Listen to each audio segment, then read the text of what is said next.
तो दोस्तों, बांग्लादेश के पिता कहे जाने वाले शेख मुजीबुर रहमान की बेटी शेख हसीना को बांग्लादेश से देश निकाला दे दिया गया है। यानी कि उन्हें अपना देश छोड़ के जाने के लिए कह दिया गया है। वहाँ के जो है सेना प्रमुख यानी कि जनरल वकर उस जमान, यहाँ पे आप उनकी इमेज देख सकते हैं, इनके द्वारा कह दिया गया कि आप जो है 45 मिनट के अंदर आप अपने प्राइम मिनिस्टर के पद से रिजाइन कीजिए और देश को छोड़ दीजिए। तो आज का जो न्यूज़पेपर है द हिंदू, उस पूरे न्यूज़पेपर में कम से कम भर भर के 5-6 पेजेस में सिर्फ एक ही न्यूज़ दिखाई दे रही है, बांग्लादेश। बांग्लादेश में क्या चल रहा है, हसीना जी के साथ क्या हो रहा है, वहाँ के लोग क्या कर रहे हैं, बस यही न्यूज़ पूरे न्यूज़पेपर में है। तो मैंने सोचा क्यों ना एक वीडियो बना के आपको बता भी दिया जाए, को चीज़ों को थोड़ा सा अच्छे से एक्सप्लेन किया जाए कि वहाँ पे सब चीज़ें हो क्यों रही हैं। तो ये देखिए, ये सारी कटिंग है द हिंदू न्यूज़पेपर की। वहाँ पे आप देख सकते हैं कि क्या क्या वहाँ पे हो रहा है। ठीक है, स्टूडेंट प्रोटेस्ट कर रहे हैं।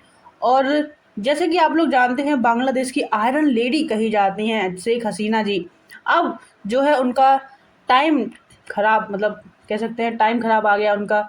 ठीक है, और बांग्लादेश में 4 बार प्राइम मिनिस्टर रह चुके हैं। अभी लास्ट चुनाव जब हुए थे जनवरी 2024 में, तब वो वहाँ की जो है प्राइम मिनिस्टर बनी थी। लेकिन कहा यह जा रहा था कि चुनाव में कुछ धांधली हुई है और जो वोट हैं वो गलत तरीके से पड़े हैं, इनकी सरकार नहीं आनी चाहिए थी, वगैरह वगैरह कुछ बातें हो रही थी। लेकिन फिर भी कई लोगों का सपोर्ट था कि हसीना जी को दोबारा आना चाहिए, तो शेख हसीना की दोबारा सरकार बननी चाहिए, ऐसे भी वहाँ पे लोग थे। ठीक है, अब हम लोग देखेंगे कि ये सब मामला है क्या, आखिर चल क्या रहा है पूरे देश में। तो आप यहाँ पे कुछ इमेजेस देख सकते हैं कैसे बांग्लादेश में प्रोटेस्ट हो रहे हैं, वहाँ के लोग कितना परेशान हैं और किस चीज़ को लेके ये सब हो रहा है, इतना बवाल क्यों मचा हुआ है। यहाँ पे आप एक इमेज देख पा रहे हैं। ठीक है, ये चार्ट आप यहाँ पे देखिए, पूरी प्रॉब्लम जो है सिर्फ इसी की वजह से चल रही है। तो यहाँ पे देख सकते हैं आप, ये है रिजर्वेशन यानी कि कोटा सिस्टम। ठीक है, उसी की वजह से यहाँ पे जो है लड़ाई झगड़ा प्रोटेस्ट वगैरह हो रहे हैं।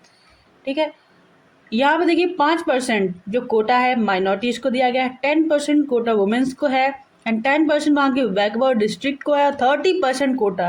ये जो 30% कोटा आपको दिख रहा है, पूरी लड़ाई बस इसी की दिख रही है यहाँ पर। ठीक है, ये जो है कोटा है वहाँ के फ्रीडम फाइटर्स के जो बच्चे हैं, उनके जो ग्रैंड चिल्ड्रंस हैं, उनके लिए यहाँ पर रिजर्व करने के लिए कहा गया था। आप लोगों को जैसे पता होगा कि जो पाकिस्तान है, आज का जो पाकिस्तान है, उसके 2 हिस्से थे। यानी कि वो पूरब में भी था जहाँ पे आज का बांग्लादेश है, और वो पश्चिम में भी था जहाँ का आज का करंट में जो पाकिस्तान है वो तो था ही। ठीक है, उसके अलावा जो बांग्लादेश है उसको पूर्वी पाकिस्तान पहले कहा जाता था। ठीक है, 1947 में जब भारत आज़ाद हुआ तो 2 पाकिस्तान निकल के आया, एक पूर्वी एक पश्चिमी। तो पूर्वी पाकिस्तान के ऊपर पश्चिमी पाकिस्तान जो है जुल्म कर रहा था, उन्हें परेशान कर रहा था, वहाँ की जनता को अपना स्लेव बनाना चाहता था। तो वहाँ के लोगों ने सोचा कि हम ये सब नहीं सहेंगे, हम अपने देश को एक अलग से देश बनाएंगे और आज़ाद बनाएंगे, हम अपने आप को पाकिस्तान से अलग करते हैं। ठीक है, और इस चीज़ में हमारे देश ने, भारत देश ने पूरा सपोर्ट किया था। इंदिरा गांधी का टाइम आपको याद होगा, तो मतलब कि हमारी तरफ से पूरी मतलब सेना की भी सहायता दी गई थी पाकिस्तान को बाहर निकालने में। तो उन्होंने कहा कि ठीक है, अब हम अपना नया देश बनाएंगे, बांग्लादेश कहलाएगा, जो कि पूर्वी पाकिस्तान नहीं कहलाएगा। और इन सब में जो सबसे बड़े लीडर उभर कर आए तो वो थे शेख मुजीबुर रहमान। तो आज उन्हीं की बेटी जो शेख हसीना है, उनको हम देख रहे हैं वो प्राइम मिनिस्टर हैं आज वहाँ पर, अब नहीं है। जबकि अब जो है पूरी पावर वहाँ के सेना प्रमुख जनरल जो है वकर उस जमान, उन्होंने ले ली है। तो जो 30% कोटा का सिस्टम है, तो शेख हसीना ने इसको, वहाँ की जो जनता है वो डिमांड कर रही है कि इसको हटा दिया जाए। ठीक है, वो कह रहे हैं इसको हटा दिया जाए। ठीक है, शेख हसीना जी ने इनकी बात मान ली थी और 2018 में से ख़त्म भी कर दिया गया था। लेकिन अभी दोबारा 5 जनवरी 2024 को वहाँ के हाई कोर्ट ने ये फैसला लिया कि जो 30% कोटा है हटा दिया गया था, इसको दोबारा से लाइए। समझ रहे हो, वहाँ के हाई कोर्ट ने कहा है कि इसको दोबारा से लाइए। इसमें शेख हसीना का कोई रोल भी नहीं था।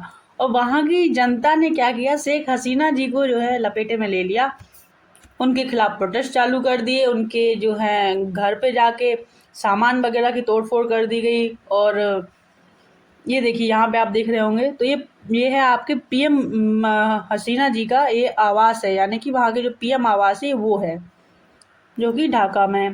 ठीक है, वहाँ पे आप जनता को देख सकते हैं कैसे मतलब पूरी भीड़ उमड़ के आई है, तो उनकी जान को खतरा था एक तरह से।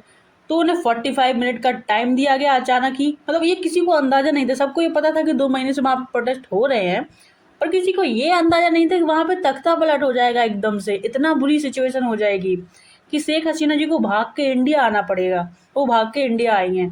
ठीक है, और उन्हें लेने के लिए हमारे प्रधानमंत्री जी और रक्षा मंत्री और अजीत डोभाल जी भी गए थे।